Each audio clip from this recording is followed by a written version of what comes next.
عبدالقادر قادیانی صاحب نے حضرت نانوتوی علیہ الرحمہ کی کتاب تحذیر الناس کی صفحہ نمبر 28 کے بارے میں بات کی اور کہا کہ معاذ اللہ حضرت نانوتوی علیہ الرحمہ کا یہ عقیدہ ہے کہ آپ صلی اللہ علیہ وسلم کے بعد اگر نبی آئے تو آپ کی خاتمیت میں کچھ فرق نہیں پڑے گا.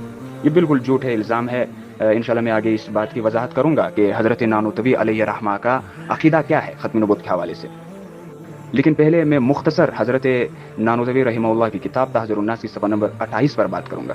حضرت نانوتوی رحمہ اللہ نے تحذیر الناس میں ختم نبوت کی 3 قسمیں بیان فرمائی ہے. ختم نبوت ذاتی, ختم نبوت زمانی اور ختم نبوت مکانی, اور دلائل سے ثابت فرمایا ہے کہ آپ صلی اللہ علیہ وسلم تینوں اعتبار سے خاتم النبیین ہے. ختم نبوت ذاتی, ختم نبوت ذاتی کا مطلب یہ ہے کہ حضرت صلی اللہ علیہ وسلم وصف نبوت کے ساتھ بذات متصف اور دیگر انبیاء کرام وصف نبوت کے ساتھ بالعرض متصف ہے. یعنی آپ صلی اللہ علیہ وسلم پر نبوت کے کمالات و مراتب تمام ہو گئے, اس لیے آپ صلی اللہ علیہ وسلم مراتب کے اعتبار سے خاتم النبیین ہے. یعنی آپ کی ختم نبوت کی ذاتی پر میں انشاءاللہ آگے مختصر گفتگو کروں گا. اسی طرح ختم نبوت زمانی کا مطلب یہ ہے کہ حضرت صلی اللہ علیہ وسلم تمام انبیاء کرام کے آخر میں تشریف لائے. آپ صلی اللہ علیہ وسلم کے بعد کوئی نیا نبی نہیں آئے گا, اس لیے آپ صلی اللہ علیہ وسلم زمانے کے اعتبار سے بھی خاتم النبیین ہے. ختم نبوت مکانی, ختم نبوت کا مکانی کا مطلب یہ ہے کہ حضرت صلی اللہ علیہ وسلم 7 زمینوں میں سے سب سے افضل اور اعلیٰ زمین میں تشریف لائے. اس کو حضرت نانوتوی رحمہ اللہ نے تفصیل سے سمجھایا ہے. اب صفحہ نمبر 28 کی طرف میں آتا ہوں. بریلوی اکابر پیر محمد کرم شاہ ظہری صاحب, انہوں نے تحذیر الناس سے مطالعہ کی اور ایک کتاب لکھی تحذیر الناس میری نظر میں. صفحہ نمبر 58 پہ واضح لکھا کہ مندرجہ ذیل اقتباسات پڑھنے کے بعد, یعنی تحذیر الناس شریف پڑھنے کے بعد, یہ کہنا درست نہیں سمجھتا کہ مولانا نانوتوی عقیدہ ختم نبوت کے منکر تھے, کیونکہ یہ اقتباسات بطور عبارت النص اور اشارت النص اس امر پر بلا شبہ دلالت کرتے ہیں کہ حضرت نانوتوی ختم نبوت زمانی کو, یعنی جو امام الانبیاء صلی اللہ علیہ وسلم آخری نبی, وہ ضروریات دین سے یقین کرتے تھے, یعنی اس کو اپنے دین سمجھتے تھے اور اس کے دلائل کو قطعی اور متواتر سمجھتے تھے. یعنی جو اس کے دلائل قرآن مجید میں آئی ہے اس کو قطعی اور جو احادیث میں آئی ہے اس کو متواتر سمجھتے تھے. انہوں نے اس بات کی صراحت سے ذکر کیا ہے کہ جو حضور صلی اللہ علیہ وسلم کے ختم نبوت زمانی کا منکر ہے وہ کافر ہے اور دائرہ اسلام سے خارج ہے. یہ صفحہ نمبر 30 کی طرف پیر کرم شاہ ظہری صاحب نے اشارہ کی ہے, جو امام نانوتوی کا فتویٰ مبارک ہے. جامع ترمذی میں صحیح حدیث ہے, روایت نمبر ہے 3609. حضرت ابو ہریرہ رضی اللہ تعالیٰ عنہ کہتے ہیں کہ لوگوں نے پوچھا اللہ کے رسول نبوت آپ کو کب ملی؟ تو آپ صلی اللہ علیہ وسلم نے صحابہ کرام کے جواب میں فرمایا کہ وہ آدم بین الروح والجسد, یعنی مجھے نبوت اس وقت ملی جب آدم روح اور جسم کے درمیان تھی, یعنی ان کی پیدائش کی تیاری ہو رہی تھی, اس وقت مجھے ملی. اسی طرح اس حدیث کے بارے میں امام ترمذی رحمہ اللہ فرماتے ہیں ھذا حسن صحیح, یہ صحیح حدیث ہے. یہی حدیث ختم نبوت کے ذاتی پر بہت سے دلائل ہیں, لیکن میں نے صرف ایک مختصر وقت کی قلت کی وجہ سے صرف ایک حدیث بیان کی. یہی حدیث مشکات المصابیح کے 5758 نمبر روایت میں ہے. حضرت ابو ہریرہ بیان کرتے ہیں کہ صحابہ کرام نے اللہ کے رسول سے سوال کیا کہ آپ کو نبوت, یعنی آپ نبوت کے منصب سے کب نوازے گئے؟ آپ صلی اللہ علیہ وسلم نے فرمایا کہ جب آدم روح اور جسم کے مابین تھے. یہی حدیث اور بھی بہت سے کتب احادیث میں آئی ہے. اس حدیث کی تشریح حضرت نانوتوی رحمہ اللہ نے تحذیر الناس میں, یعنی ختم نبوت ذاتی کی تشریح تحذیر الناس میں تفصیل کے ساتھ کی ہے, باقاعدہ پورا ایک کتاب تصنیف کی ہے. اور آپ صلی اللہ علیہ وسلم کو الحمدللہ دلائل سے ثابت کیا ہے کہ آپ کی نبوت ذاتی ہے, زمانی بھی ہے, مکانی بھی ہے. اس کے بعد عبدالقادر قادیانی صاحب نے ایک حدیث جامع ترمذی کی 1511 نمبر حدیث بیان کی کہ جس میں ہے کہ اگر بالفرض ابراہیم بن محمد علیہ السلام زندہ رہتے تو صدیق نبی ہوتے, یعنی لو عاشہ لکان صدیق النبی. اب یہ روایت 2 وجہ سے مردود ہے, اور میں نے عبدالقادر قادیانی صاحب کو کہا بھی تھا کہ یہ موضوع ہے. پہلا وجہ یہ ہے کہ اس کا بنیادی راوی ابو شیبہ ابراہیم بن عثمان الواسطی جمہور محدثین کے نزدیک سخت مجروح ہے. اس کے بارے میں امام ترمذی رحمہ اللہ نے سنن ترمذی تحت حدیث 1026 فرماتے ہیں کہ منکر الحدیث. اسی طرح امام نسائی رحمہ اللہ نے کتاب الضعفاء والمتروکین میں ترجمہ 11 میں فرماتے ہیں کہ متروک الحدیث. امام شعبہ رحمہ اللہ نے اس کے بارے میں کہا ہے العلل امام احمد کی کتاب صحیح سند کے ساتھ کہ کذب واللہ, اللہ کی قسم اس نے جھوٹ بولا ہے, یعنی یہ جھوٹا ہے. امام قدری حنفی رحمہ اللہ اس کے بارے میں فرماتے ہیں التجرید للقدری میں, وہ لکھتے ہیں کہ ابو شیبہ جو واسط کے قاضی تھے یہ کذاب ہے. اور بھی بہت سے ائمہ اس پر جرح کی ہے. بہرحال تو جمہور محدثین کے جرح اس پر ہے. دوسری وجہ اس حدیث کے موضوع ہونے کا, مردود ہونے کا یہ ہے کہ حکم ابن عتیبہ مدلس ہے, اور یہ روایت ان سے ہے, اور اس بات کا کوئی ثبوت نہیں کہ یہ حدیث حکم بن عتیبہ نے یہ سنی ہے. یہ حدیث ٹھیک ہے, بالکل یہ جو ہے موضوع حدیث ہے.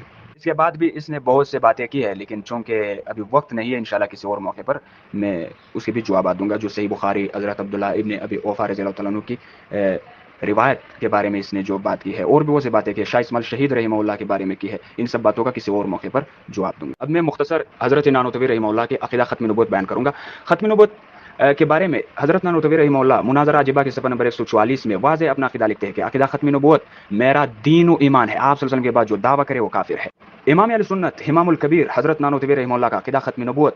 اسی طرح مناظرہ عجیبہ صفحہ نمبر 132 میں امام اہل سنت رحمہ اللہ لکھتے ہیں کہ معنی حقیقی خاتم تو میرے نزدیک بھی وہی ہے، آخر ہے، یعنی آیت ختم نبوت کا جو حقیقی معنی ہے کہ امام الانبیاء خاتم النبیین صلی اللہ علیہ وسلم آخری نبی ہے، امام نانوتوی فرماتے ہیں کہ میرے نزدیک بھی وہی ہے، معنی ہے، یعنی وہی معنی ہے، یعنی آخر نبی، آخری رسول۔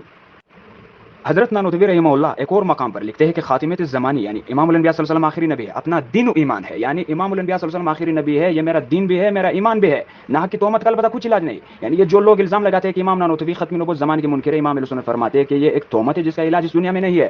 مناظرہ عجیبہ صفحہ نمبر 54۔ اب ظالموں آنکھیں کھول کر اس عبارت کو ذرا پڑھو، مباحثہ شاہجہاں پور صفحہ نمبر 54۔ حضرت نانوتوی لکھتے ہیں کہ ایسے ہی دینی موسوی اور دینی عیسوی اپنے اپنے زمانے میں مناسب تھے، اور اس زمانے میں یہی مناسب ہے کہ اتباع دینی محمدی کیا جائے، کیونکہ اور دنوں کی میعادیں ختم ہو گئے، اب اسی دینی محمدی صلی اللہ علیہ وسلم کا وقت ہے، عذاب آخرت اور غضب خداوندی سے نجات اس وقت رسول اللہ صلی اللہ علیہ وسلم ہی کے اتباع میں منحصر ہے۔ اب ظالموں آن کے کول کر اس عبارت کو ذرا پڑھو، اگر معاذ اللہ حضرت نانوتوی رحمہ اللہ نبی کریم صلی اللہ علیہ وسلم کے بعد کسی نبی کے آنے کے مدعی ہوتے تو اس کے اتباع میں نجات آخر بھی سمجھتے، یا نبی کریم صلی اللہ علیہ وسلم کے اتباع میں نجات آخر بھی سمجھتے؟ حضرت نانوتوی رحمہ اللہ نے کس صراحت کے ساتھ یہاں نبی کریم صلی اللہ علیہ وسلم کے دین کو آخر بھی دین اور آپ صلی اللہ علیہ وسلم کو اللہ کا آخری نبی تسلیم کیا ہے، الحمدللہ۔ اور بھی بہت سے عبارات ہیں جو وقت کی قلت کی وجہ سے میں یہاں پہ بیان نہیں کر سکتا۔ تحذیر الناس کی صفحہ نمبر 30 کی طرف میں پھر سے آتا ہوں کہ جس میں امام نانوتوی واضح فتویٰ دیتے ہیں کہ جو بھی آپ صلی اللہ علیہ وسلم کو آخری نبی نہیں مانے وہ کافر ہے۔